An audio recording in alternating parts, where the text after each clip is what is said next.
呢兩條咧就係叫做白木天線啊 ，Yaki Uda。咁由兩個日本人咧發明出嚟嘅。咁唔知大家有冇睇電視咧？要插條魚骨天線喺天台接收。咁其實嗰條魚骨天線咧就係Yaki Uda天線嚟噶啦。咁原理係點咧？我呢個簡單講一講啦。咁就係你見到好多條金屬棒啦，後邊呢條較長嘅咧就係 reflector， 將啲電波反射向前。本身天線咧就係呢個位置，前邊呢一紮金屬棒咧就叫 director， 將啲電波集中向前，咁變咗咧增強咗個方向性咧。只要你對住你架無人機個圖傳，就變咗咧可以增強咗嗰個接受啦。咁就係好簡單，插喺本身 DJI Goggle 條天線上高，唔使用 external 嘅電源啦，好簡單。咁但係有啲條件嘅，條件係要因應翻 5.8 GHz 嘅波長，咁啲 spacing 係有特定嘅限制。咁用 5.8 GHz 咧，個波長個 lambda 大概係 5.17 cm。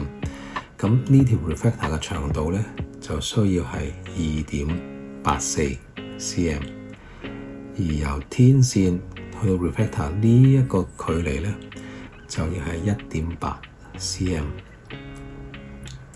director 嘅間距咧大概 1.03 cm， 而每條 director 其實個長度係唔一樣嘅，最近天線嗰條係比較長嘅 2.23， 第二條 2.06， 第三條 1.8， 如此類推，慢慢縮細落去。咁睇嚟咧，呢一集嘅 director 咧係一樣長嘅，咁所以咧應該都係服咗噶啦。不過30-40蚊港幣買翻嚟試下無妨嘅，我睇個效果係點啦。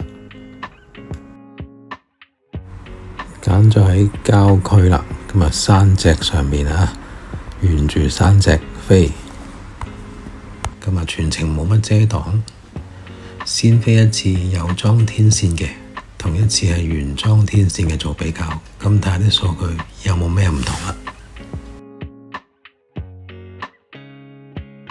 盡量用翻相同嘅路線同速度去做比較。咁過咗電塔之後呢，你就見到我就坐喺呢一度啦，對住尖嗰座山頂飛過去啊。圖傳嘅數據就喺熒光幕下邊，左邊嘅就係原裝天線，右邊嘅就係加咗Yaki Uda。開頭幾百米呢，基本上兩邊都好平均一樣嘅4格50米。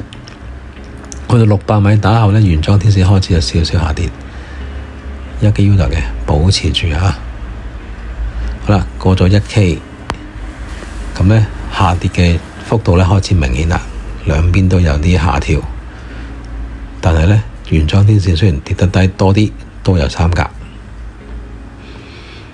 咁操控上個 delay 就都唔明顯嘅，冇乜話大分別。好啦，接近2K 去到山頂啦，分別都唔係好大。轉向嗰陣時呢，原裝天線突然之間會跌一跌去到2格，因為個方向嘅問題。轉翻正之後呢，好快就上翻3格。咁樣沿住山脊沿路飛翻過去電塔嗰邊。咁你見到啦，數字上呢，兩邊分別唔係太大，格數都係 keep 住3格。操控上就冇乜大分別嘅啦，原裝天線同加咗Yaki Uda嘅個 delay 都唔係太明顯，都順暢嘅。所以呢，感覺上啊，加同唔加呢個分別並唔明顯。咁所以就睇下你追求啲咩啦。如果你係純粹想追求係數字上嘅優勝呢，咁可能加咗真係會心理上好啲嘅。咁但係操控上基本上冇乜大作用嘅。但係都要記住嘅，今次我係每個模式飛咗1轉 n 係等於1。咁如果有時間或者有興趣呢，可能飛多幾轉呢，攞翻平均值呢，其實可能差別真係唔大嘅。咁所以我就覺得方便啲，原裝天線呢已經足夠啦。